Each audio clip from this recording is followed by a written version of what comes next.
Okay, we have another question about problem on section 4.1. This is the student asking for 73 or 74. They're actually very similar. So I'm just going to go ahead and work 73. So hopefully that'll also help you with 74, okay? So this is section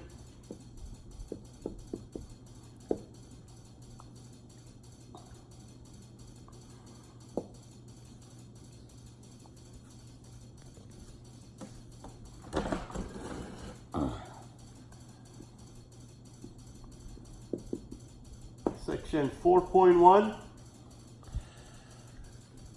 number 73.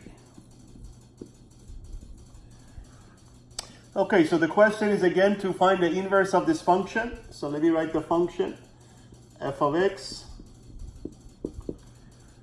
is equal to 2x plus 6 over x minus 3. And once again, since we can't divide by 0, this function only makes sense if the denominator is not 0, which means we have to assume x cannot be 3, because if x were to be 3, of course, once again, you get 0 in the denominator, okay? So, but that's just to make sure the function is defined. We don't need that, obviously, condition for the inverse to find the inverse, but this is just to make sure the function makes sense.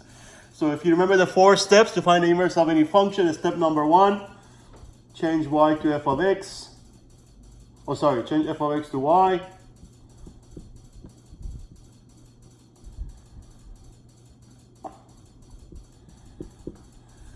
Step number 2, interchange x and y. So the y becomes x, and the x, both x's become y's.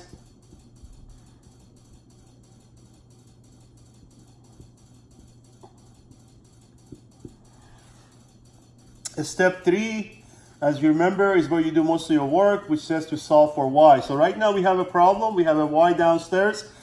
Obviously, we have one more upstairs, but we have to worry about removing the y from down here so we can solve ultimately for y.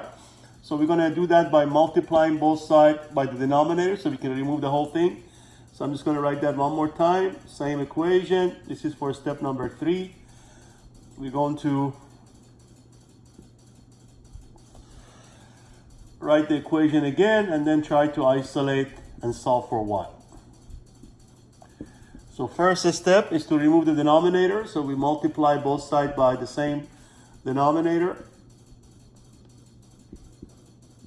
Y minus 3. So those cancel each other. I'm going to go ahead and move it up here so we can see it better.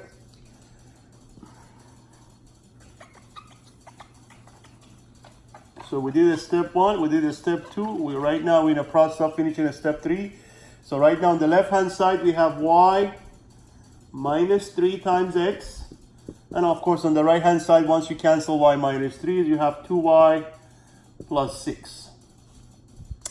So again, we have a y also inside the parentheses, which we have to remove because we cannot isolate y unless that parentheses goes away. So we're going to distribute. X times y becomes yx, 3 times x becomes 3x.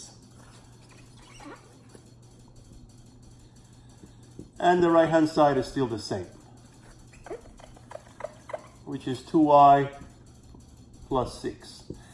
So at this stage of the game, and this is going to be almost the same idea for problem 74, once you get to here, so once you have removed your denominator, no y in the denominator, also once you remove your parentheses, we're going to get all the y terms together on one side of the equation. It doesn't matter which side, but you want to make sure the y's go on one side, okay? And sometimes people choose the right versus the left to isolate the y. Depends on the sign. If you don't want to see too many negatives, or basically it's just mostly for cosmetics. But it mathematically doesn't matter which side you isolate the y. So I'm going to go ahead and move the negative 3x next to 6. Then I'm going to move my 2y next to y. So you want all the terms with the y in them on one side of the equation and the ones without the y. So of course 3x and 6 have no y's in them. So we're going to collect them on one side and we're going to move the 2y next to yx. Don't forget to change the sign, so as the 2y comes on the left become negative 2y, and as the negative 3x goes to the right, of course, become plus 3x. Let me just stop there for a second. So the reason why you want to do this, the reason why you want all the y's together, because now you can actually factor the y out, so then ultimately you can solve for it. So if you factor y from yx, that leaves you with the x. If you factor y from 2y, that leaves you with a 2. And the right hand side, of course, is still the same thing. So now finally, to isolate the y, to solve for y, we're going to remove the factor x minus 2. So we'll divide both sides by x minus 2. Let me just cancel that out. And so I think I have enough room to write the y. So there's your y. 6 plus 3x over x minus 2. So that is your y. Of course, as you know, there is a fourth step. So this completes step 3, which was to get our y solve for or get y by itself, so which we did. But there is a fourth step. I'm just going to put it up here, which is going to be our final answer, because our fourth step says to change y to f inverse of x. So step 4, f inverse of x equals to basically the same thing as y. We just changing the name of the y to f inverse of x. And so 6 plus 3x over x minus 2. And just for the sake of making this function to be defined, we have to make sure the bottom is not 0, which means we have to also assume x cannot be 2, because if you put 2 in place of x, that becomes 0. And so that's your inverse for this function in problem 73. 74 should be exactly the same steps, of course different numbers and terms, but the logic, the process should be exactly the same as this one, okay?